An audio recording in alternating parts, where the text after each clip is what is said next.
ಇವತ್ತಿನ ನ್ಯೂಸ್ ಬ್ಲಾಸ್ಟ್ನ ಮೊದಲ ಸುದ್ದಿ ಆರ್ಸಿಬಿಯ ವಿಜಯೋತ್ಸವಕ್ಕೆ ಸಂಬಂಧಪಟ್ಟದ್ದು. ಆರ್ಸಿಬಿಯ ವಿಜಯೋತ್ಸವಕ್ಕೆ ಸಂಬಂಧಪಟ್ಟಂತೆ ಸಾಕಷ್ಟು ಚರ್ಚೆ ನಡೀತಾ ಇದೆ. ಅವಘಡದ ಬಗ್ಗೆಯೂ ಕೂಡ ಚರ್ಚೆ ನಡೀತಾ ಇದೆ. ಇದರ ಜೊತೆಗೆ ವಿಜಯೋತ್ಸವದ ಕಾರ್ಯಕ್ರಮಕ್ಕೆ ಟ್ವಿಸ್ಟ್ ಕೂಡ ಸಿಕ್ಕಿರುವಂಥದ್ದು. ಹಾಗಾದರೆ ಆ ಟ್ವಿಸ್ಟ್ ಏನು? ಆ ಟ್ವಿಸ್ಟ್ ಕೊಟ್ಟಿದ್ಯಾರು? ಇಡೀ ಕಾರ್ಯಕ್ರಮದ ಹಿಂದೆ ಇರುವಂಥ ಮಾಸ್ಟರ್ ಮೈಂಡ್ ಯಾರು ಅನ್ನುವ ಪ್ರಶ್ನೆ ಎದುರಾಗಿದೆ. ಇದರ ಜೊತೆಗೆ ರಾಜ್ಯದ ರಾಜಕಾರಣಿ ವಶವಾಗುತ್ತಾ ಚಾಂಪಿಯನ್ಸ್ ತಂಡ ಅನ್ನುವ ಪ್ರಶ್ನೆ ಕೂಡ ಇದೆ. ರಾಯಲ್ ಚಾಲೆಂಜರ್ಸ್ ಬೆಂಗಳೂರು ಅತಿ ದೊಡ್ಡ ಫ್ಯಾನ್ ಬೇಸ್ ಅನ್ನು ಹೊಂದಿರುವಂತಹ ತಂಡ ಕಪ್ ಗೆಲ್ತು. ವಿಜಯೋತ್ಸವ ಕಾರ್ಯಕ್ರಮಕ್ಕೆ ಬಿಗ್ ಟ್ವಿಸ್ಟ್ ಸಿಕ್ಕಿದೆ. ಯಾವ ಟ್ವಿಸ್ಟ್ ಅಂತ ಹೇಳಿದ್ರೆ, ರಾಜ್ಯದ ರಾಜಕಾರಣಿ ಕೈವಶವಾಗುತ್ತಾ ಈ ತಂಡ. ಇದು ನಿಮ್ಮ ಅಶ್ವವೇಗ ನ್ಯೂಸ್ನ ಬಿಗ್ ಎಕ್ಸ್ಕ್ಲೂಸಿವ್ ಸ್ಟೋರಿ. ಹಾಗಾದ್ರೆ ಆರ್ಸಿಬಿಯನ್ನ ಖರೀದಿ ಮಾಡಲಿರುವ ಆ ಮಹಾನಾಯಕ ಯಾರು? ಈಗಾಗಲೇ ಆರ್ಸಿಬಿ ಖರೀದಿ ಬಗ್ಗೆ ಒಂದು ಸುತ್ತಿನ ಮಾತುಕತೆ ಕೂಡ ಆಗಿದೆಯಂತೆ. ಮುಂದಿನ ಸೀಸನ್ ಹೊತ್ತಿಗೆ ಆರ್ಸಿಬಿ ಕನ್ನಡಿಗನ ಪಾಲಾಗುತ್ತಂತೆ. ಆರ್ಸಿಬಿ ಆರ್ಸಿಬಿ ಆರ್ಸಿಬಿ ಗೆದ್ರು ಆರ್ಸಿಬಿ, ಸೋತ್ರು ಆರ್ಸಿಬಿ. ಈಗ ಕಪ್ ಗೆದ್ದಾಗಿದೆ, ಆದರೂ ಕೂಡ ಆರ್ಸಿಬಿಯ ಜಪ ನಡೀತಾ ಇದೆ. ಸಾಕಷ್ಟು ಕಾರಣಕ್ಕಾಗಿ ಆರ್ಸಿಬಿಯ ಹೆಸರು ಚಾಲ್ತಿಯಲ್ಲಿದೆ. ಇದರ ನಡುವೆ ಆರ್ಸಿಬಿಗೆ ಸಂಬಂಧಪಟ್ಟಂತ ಅತಿದೊಡ್ಡ ಬ್ರೇಕಿಂಗ್ ಸುದ್ದಿಯನ್ನ ನಿಮ್ಮ ಅಶ್ವವೇಗ ನ್ಯೂಸ್ ಇವತ್ತು ಬ್ರೇಕ್ ಮಾಡುತ್ತೆ. ಯಾವ ಸುದ್ದಿ ಅದು ಅಂತ ಹೇಳಿದ್ರೆ, ಆರ್ಸಿಬಿಯ ಮಾಲೀಕನ ಸುದ್ದಿ. ಅದೇನ್ರಿ ಮಾಲೀಕರು ಅಂತ ಹೇಳ್ತೀರಾ? ಈಗಾಗಲೇ ಆರ್ಸಿಬಿಗೆ ಮಾಲೀಕರಿದ್ದಾರಲ್ವಾ ಅಂತ ಹೇಳಿ. ಹೌದು, ಈಗಾಗಲೇ ಆರ್ಸಿಬಿಗೆ ಮಾಲೀಕರಿದ್ದಾರೆ. ಆದ್ರೂ ಆರ್ಸಿಬಿಯನ್ನ ಖರೀದಿ ಮಾಡಲಿಕ್ಕೆ ಮುಂದಾಗಿದ್ದಾರಂತೆ. ಯಾರು ಖರೀದಿ ಮಾಡಲಿಕ್ಕೆ ಮುಂದಾಗಿದ್ದಾರೆ ಅಂತ ಹೇಳಿದ್ರೆ, ನಮ್ಮ ರಾಜ್ಯದ ರಾಜಕಾರಣಿ ಆರ್ಸಿಬಿ ತಂಡವನ್ನ ಖರೀದಿ ಮಾಡಲಿಕ್ಕೆ ಮುಂದಾಗಿದ್ದಾನೆ ಅಂತ ಗೊತ್ತಾಗ್ತಾ ಇರುವಂಥದ್ದು. ಆರ್ಸಿಬಿಗೆ ಸಂಬಂಧಪಟ್ಟಂತಹ ಅತಿ ದೊಡ್ಡ ಬ್ರೇಕಿಂಗ್ ಸುದ್ದಿ ಇದು. ಅಂದ್ರೆ ಈಗಾಗಲೇ 2025ರ IPL ಸೀಸನ್ ಕಂಪ್ಲೀಟ್ ಆಗಿದೆ. ಐಪಿಎಲ್ ಸಾಮ್ರಾಜ್ಯದ ಸಾಮ್ರಾಟನಾಗಿ ಆರ್ಸಿಬಿ ಕಪ್ ಗೆದ್ದಾಗಿದೆ. ಈಗ ಈ ತಂಡ ಯಾರ ಪಾಲಾಗುತ್ತೆ ಅನ್ನುವ ಕುತೂಹಲ ಇದೆ.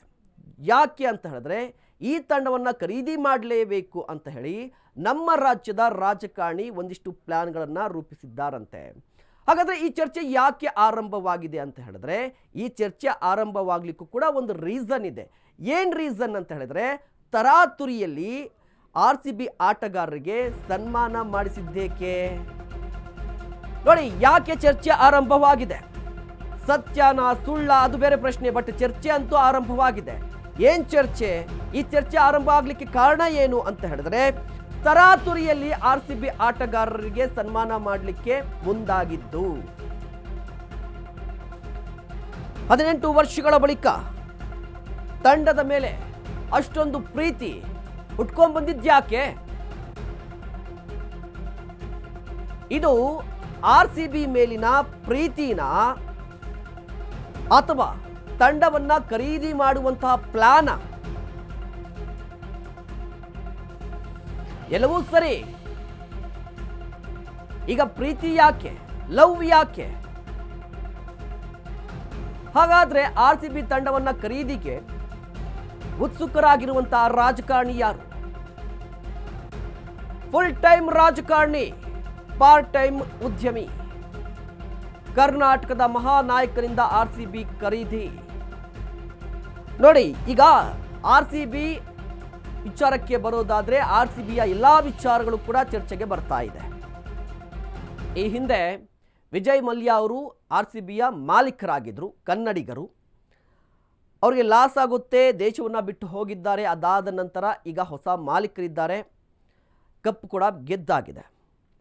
ಇದರ ನಡುವೆ ಮಾಲೀಕರ ಬದಲಾವಣೆ ಬಗ್ಗೆ ಚರ್ಚೆ ನಡೀತಾ ಇದೆ. ಇದು ಎಷ್ಟು ನಿಜ, ಎಷ್ಟು ಸುಳ್ಳು, ಆ ವಿಚಾರವನ್ನು ನಾವು ಬೇರೆ ಕಡೆ ಇಡೋಣ. ಅದ್ರ ಬಗ್ಗೆ ಆಮೇಲೆ ಚರ್ಚೆ ಮಾಡೋಣ. ಬಟ್ ಯಾಕೆ ಈ ಚರ್ಚೆ ಬಂದಿದೆ ಅನ್ನೋದ್ರ ಬಗ್ಗೆ ಮಾತನಾಡೋದಾದರೆ, ದೃಶ್ಯಾವಳಿಯಲ್ಲಿ ಗಮನಿಸ್ತಾ ಇರ್ಬೋದು. ಯಾಕೆ ಈ ಚರ್ಚೆ ಅಂತ ಹೇಳಿದ್ರೆ, ತರಾತುರಿಯಲ್ಲಿ ಆರ್ಸಿಬಿ ಆಟಗಾರರಿಗೆ ಸನ್ಮಾನವನ್ನು ಮಾಡಿದ್ದು ಯಾಕೆ ಅರ್ಜೆನ್ಸಿ ಇತ್ತು, ದರ್ದೇನಿತ್ತು ಅಂತ ಹೇಳಿದ್ರೆ, ಈ ರೀತಿಯ ಸನ್ಮಾನವನ್ನು ಮಾಡಿ ಒಂದು ಮೆಸೇಜನ್ನು ಪಾಸ್ ಮಾಡಿದ್ರ ಅಂತ ಒಂದು. ಇದರ ಜೊತೆಗೆ ನೋಡಿ, ಕಳೆದ 18 ವರ್ಷಗಳಿಂದ RCB ತಂಡ ಕ್ರಿಕೆಟ್ ಆಡ್ತಾ ಇದೆ, ಬೆಂಗಳೂರನ್ನು ಪ್ರತಿನಿಧಿಸ್ತಾ ಇದೆ. ಇಷ್ಟು ವರ್ಷ ಇಲ್ಲದೇ ಇರುವಂಥ ಪ್ರೀತಿ ಈಗ ಏಕಾಏಕಿಯಾಗಿ ಹುಟ್ಕೊಂಡು ಬಂದಿದ್ಯಾಕೆ? ಹೋಗಲಿ, ಇದು ಪ್ರೀತಿನಾ ಅಂತ ಹೇಳಿದ್ರೆ ಅದು ಡೌಟು. ಇದು RCBಯನ್ನು ಖರೀದಿ ಮಾಡುವಂಥ ಪ್ಲಾನ ಅಂತ ಹೇಳಿದ್ರೆ ಹೌದು ಅನ್ನುವ ಚರ್ಚೆ ಮತ್ತು ಆ ಮಾತು ಕೂಡ ಕೇಳಿ ಬರ್ತಾ ಇದೆ.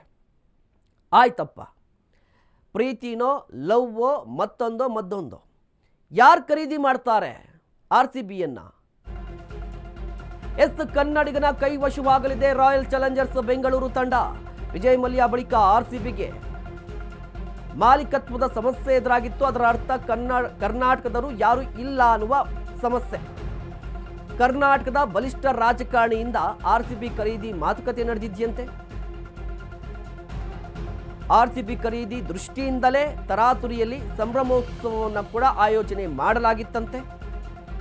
ರಾಜ್ಯ ರಾಜಕಾರಣದಲ್ಲಿ RCB ಮಾಲೀಕತ್ವದ ಬಗ್ಗೆ ದೊಡ್ಡ ಚರ್ಚೆ ನಡೀತಾ ಇದೆ. ದೊಡ್ಡ ಚರ್ಚೆ ಜೊತೆಗೆ ಈ ವಿಚಾರವನ್ನ ಕೇಳಿ ದೊಡ್ಡ ರಾಜಕಾರಣಿಗಳು, ಬಡ ಲೀಡರ್ಸ್ ಕೂಡ ಬೆಸ್ತು ಬಿದ್ದು ಹೋಗಿದ್ದಾರೆ. ಹೌದಾ, ಇದೇ ಕಾರಣಕ್ಕಾಗಿ ವಿಜಯೋತ್ಸವವನ್ನು ಆಚರಣೆ ಮಾಡಿದ್ದ? ಇದೇ ಕಾರಣಕ್ಕಾಗಿ ಅಷ್ಟೊಂದು ಪ್ರೀತಿನ ನಡೀತಾ ಇದೆಯಾ ಮಾತುಕತೆ? ನಿಜವಾಗ್ಲೂ ನಡೆದಿದ್ಯಾ? ಇದು ಬೇರೆ ವಿಚಾರ. ಬಟ್ ಸುದ್ದಿ ಅಂತೂ ಹರಿದಾಡ್ತಾ ಇದೆ. ಎಲ್ಲಿ ಸುದ್ದಿ ಹರಿದಾಡ್ತಾ ಇದೆ ಅಂತ ಹೇಳಿದ್ರೆ, ರಾಜ್ಯ ರಾಜಕಾರಣದ ಪಡಸಾಲೆಯಲ್ಲಿ ಈ ಸುದ್ದಿ ಹರಿದಾಡ್ತಾ ಇದೆ. ರಾಜ್ಯ ರಾಜಕಾರಣದ ಪಡಸಾಲೆಯಲ್ಲಿ ಸುದ್ದಿ ಹರಿದಾಡ್ತಾ ಇರುವಂಥದ್ದು. ನೋಡಿ, ರಾಜ್ಯ ರಾಜಕಾರಣದ ಪಡಸಾಲೆಯಲ್ಲಿ ಸಾಕಷ್ಟು ಸುದ್ದಿಗಳು ಹರಿದಾಡುತ್ತೆ. ಅದರಲ್ಲಿ ಎಷ್ಟು ಸತ್ಯ ಎಷ್ಟು ಸುಳ್ಳು ಅದು ಬೇರೆ ವಿಚಾರ. ಬಟ್ ಸುದ್ದಿ ಹರಿದಾಡಲಿಕ್ಕೆ ಒಂದು ಕಾರಣ ಇರುತ್ತೆ. ಆ ಕಾರಣ ಏನು ಅಂತ ನೋಡೋದಾದರೆ, RCB ಮತ್ತು ಈ ಮಾಲೀಕತ್ವದ ವಿಚಾರಕ್ಕೆ ಬರೋದಾದರೆ, ಆ ಕಾರಣಕ್ಕೆ ಆ ಸಾಕ್ಷಿ ಕಾರಣ ಏನು ಅಂತ ಹೇಳಿದ್ರೆ ಈ ದೃಶ್ಯಾವಳಿಗಳು. ಯಾಕೆ ದೃಶ್ಯಾವಳಿಗಳಂತ ಹೇಳಿದ್ರೆ, ಹೌದು, RCB ಕಪ್ ಗೆದ್ದ ನಂತರ ಸನ್ಮಾನವನ್ನು ಮಾಡಬೇಕಿತ್ತು, ಅಭಿನಂದನೆ ಸಲ್ಲಿಸಬೇಕಾಗಿತ್ತು ಅಂತ ಆಗಿದ್ದಿದ್ರೆ ವಿಧಾನಸೌಧನೇ ಬೇಕಾಗಿರಲಿಲ್ಲ. ಚಿನ್ನಸ್ವಾಮಿ ಸ್ಟೇಡಿಯಮ್ಮಲ್ಲಿ ಹೋಗಿ ಮೈಸೂರು ಪೇಟ, ಶಾಲು, ಹಾರ, ತುರಾಯಿ ಎಲ್ಲವೂ ಕೂಡ ಹಾಕ್ಬೋದಿತ್ತು. ಅದನ್ನು ಬಿಟ್ಟು ಎಲ್ಲರಿಗೂ ಗೊತ್ತಾಗುವ ರೀತಿಯಲ್ಲಿ ಬಹಿರಂಗವಾಗಿ ಸನ್ಮಾನ ಮಾಡಿದ್ದು, ಅದು ಕೂಡ ತರಾತುರಿಯಲ್ಲಿ, ಏಕಾಏಕಿಯಾಗಿ. ಪ್ಲ್ಯಾನ್ ಇರಲಿಲ್ಲ, ಏನೂ ಇರಲಿಲ್ಲ, ಪ್ರೋಟೋಕಾಲ್ ಇರಲಿಲ್ಲ, ಏನೂ ಇಲ್ಲದೆ ಸಿದ್ಧತೆಗಳನ್ನು ಮಾಡಿಕೊಂಡ್ರು, ಸನ್ಮಾನವನ್ನು ಮಾಡಿದ್ರು. ಹೋಗಲಿ, ಇಲ್ಲಕ್ಕೆ ಲಾಸ್ಟ್ ಆಯ್ತಾ ಅಂತ ಹೇಳಿದ್ರೆ ಆಗಲಿಲ್ಲ. ಚಿನ್ನಸ್ವಾಮಿ ಸ್ಟೇಡಿಯಂಗೂ ಹೋದರು. ಚಿನ್ನಸ್ವಾಮಿ ಸ್ಟೇಡಿಯಮ್ಮಲ್ಲೂ ಕೂಡ ಆ ಮಹಾನಾಯಕ ಭಾಗಿಯಾಗಿದ್ದ. ಕಾರ್ಯಕ್ರಮದಲ್ಲಿ ಆಟಗಾರರಿಗಿಂತ ಹೆಚ್ಚಾಗಿ ಸೆಲೆಬ್ರೇಟ್ ಮಾಡ್ತಾ ಇದ್ದದ್ದು ಆ ಮಹಾನಾಯಕ ಕಪ್ಪನ್ನು ಹಿಡಿದು. RCB ತಂಡ ಬೆಂಗಳೂರಿಗೆ ಬರ್ತಾ ಇದ್ದಂತೆ ಆಟಗಾರರಿಗಿಂತ ಹೆಚ್ಚು ಸೆಲೆಬ್ರೇಟ್ ಮಾಡಿದ್ದು ಆ ನಾಯಕ, ಆ ರಾಜಕಾರಣಿ. ಕಪ್ಪನ್ನು ಹಿಡಿದುಕೊಂಡಿದ್ದೇನು, ಧ್ವಜವನ್ನು ಹಿಡ್ಕೊಂಡು ಓಡಾಡಿದ್ದೇನು, ಈ ಎಲ್ಲವನ್ನ ನೋಡ್ತಾ ಇದ್ದಂಥ ಆ ಸಂದರ್ಭದಲ್ಲಿ ಗೊತ್ತಾಗಿದ್ದೇನು ಅಂತ ಹೇಳಿದ್ರೆ, ಈ ರಾಜಕಾರಣಿ RCBಯನ್ನು ಖರೀದಿ ಮಾಡಲಿಕ್ಕೆ ಪ್ಲ್ಯಾನನ್ನು ಮಾಡಿಕೊಂಡಿದ್ದಾರಂತೆ. ಜೊತೆಗೆ ಒಂದು ಹಂತದ ಚರ್ಚೆ ಕೂಡ ನಡೆಸಿದ್ದಾರಂತೆ.